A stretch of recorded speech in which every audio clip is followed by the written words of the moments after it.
My name is Erin, and when I was 16 years old, I used CPR to save a stranger's life. I was on a bus coming back from an Olympic event, a very crowded bus, and I heard a man start yelling, "Oh my God, my wife is dying." And I turned around and there was a man with his wife slumped against him, looking unconscious. My heart stopped. I took about 10 sharp breaths and blacked out.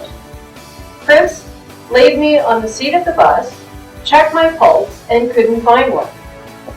Facing the back of the bus, Chris called out, "My wife had a cardiac arrest. Call 911. Stop the bus." I did hesitate for a bit because I thought this is a completely crowded bus and I'm one of the youngest people here, of course.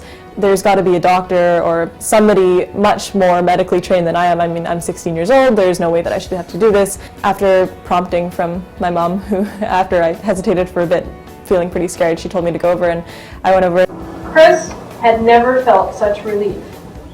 Erin took over compressions and corrected Chris's technique. Together, they revived me after 3 minutes. She opened her eyes and was completely fine, very bewildered, didn't know where she was.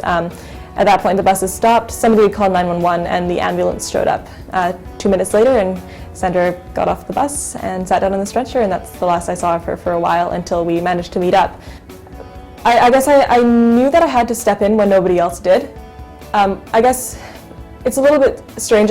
You couldn't say that I completely took the initiative and said, okay, I know how to do this. Of course I'm going to step in, right away, be the hero and just kind of swoop in and save the day. It was more just of the realization that nobody else was going to help and that possibly I was the only one who could. That was what told me that it was what I had to do.